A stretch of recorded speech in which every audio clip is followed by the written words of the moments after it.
Okay, so guys, may parcel tayo. Kita nyo naman, fragile. Ito nga pala, yung sikat na sikat. Sikat na sikat.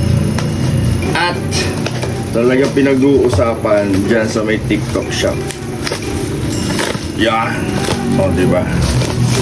O, packaging pa lang. Kitang-kita nyo na. So, buksan na natin diretso yan. Wala nang katumpik. Baliktad. Okay. Baliktad niya. Okay, ito nga pala yung sikat na balot dito sa may TikTok shop. So, may spicy nga pala siya.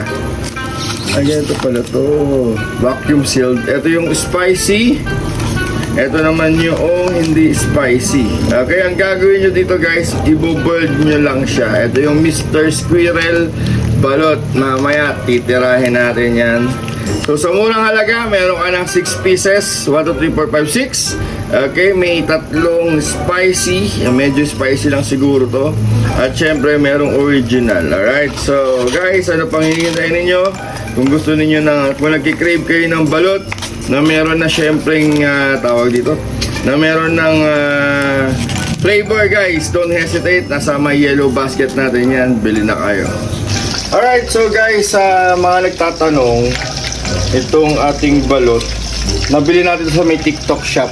So, magluluto muna tayo ng dalawa lang for 5 minutes lang. So, lalagay lang natin sa boiling water to guys. Para mainit, syempre, mas masarap kainin to pag mainit. So, dalawa, titikman muna natin. So, 5 minutes lang yan guys. Ilalagay ko itong balot na to by Mr. Squirrel. Yung link dyan sa may yellow basket. Bili na kayo. Alright, so guys, kakain na tayo ng balot na nabibili sa TikTok. Ito nga pala yung Mr. Squirrel balot. Ayan, so meron tayong dalawa. Actually, 6 to. Kaya pinaghatian na namin. So, yun natira sa akin. So, meron tayong dalawang normal. I think normal ba? Tapos, isang spicy. Unahin muna natin yung spicy. Natin mo na to guys kanina kaya lang. So, ito na siya. Balot ni Mr. Squirrel. Ilalagay ko guys dyan sa baba. Ayan o. Basta vacuum sealed dyan. Tapos, yun na siya. Saan ba ito tinututok dito? Dito. Kahit saan. Basagin na natin yan. Tingnan nyo naman. Look. Kakainin na natin ang balot. Maanghang yung sabaw niya guys. Lalagyan naman natin ngayon ng suka. Depende sa inyo guys kung paano nyo kakainin to, pero mas prepared ko ngayon yung suka. Okay. Konti lang. Tapos lalagyan natin sa loob. Oops. Shake well. Ay, okay naman siya. Mas masarap siya kapag ganun. Tapos ito nga pala guys, wala tong masyadong wala tong buto. Yan. Bato pala, bato. Hindi naman siya maanghang na maanghang. Sakto lang, kayang-kaya pa to ng mga bata. So ganito yung tsura niya guys. Yung buong buo. Nasira tuloy. Yan, ganito yung tsura niya. Ayan. Ay, bato pala. Dati kakainin niya. So na yung suka. No.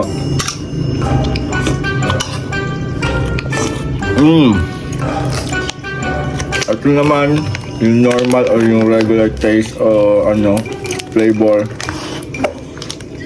Sarap. Oh, sarap. Ayun.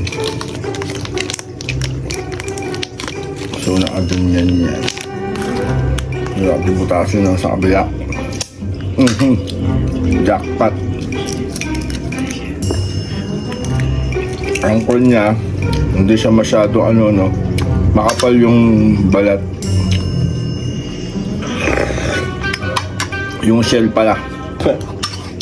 Lagyan natin suka ulit. Lalagay ko dyan guys sa yellow basket. Mura lang to. May mga buy one take one, may 10 pieces, pwede naman dalawa lang.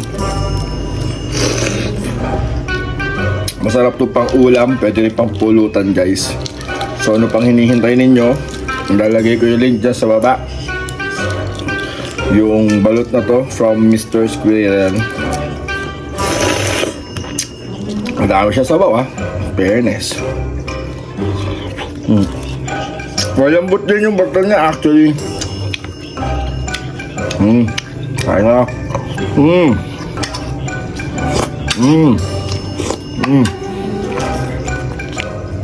Kaya kung nag-crave kayo nito, tapos this oras na ng gabi, tiyatamad kayong bumili sa labas, pwede na kayo mag-stock nito.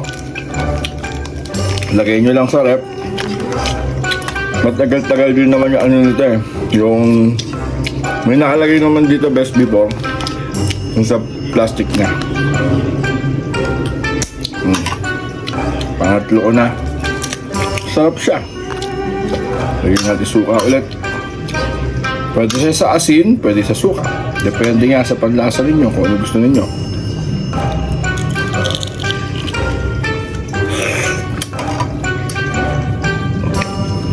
Yung spiciness niya, tolerable naman. Hindi ganun kaanghang. Goods naman din. Madaling salita, kayang-kaya ng lahat. Yung hindi mahilig sa maanghang, tsaka yung mahilig sa maanghang. Hot. Halos wala siyang kiti. Kitinan niya halos ya. Maliit lang, hindi mo kang dinosaur. Lalagay ko sa yellow basket guys. Kung saan ko nabili to, yung store mismo. Sarap.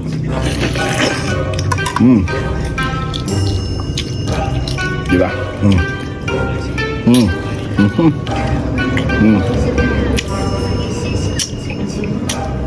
Ano ba to? Bili na kayo guys sa yellow basket.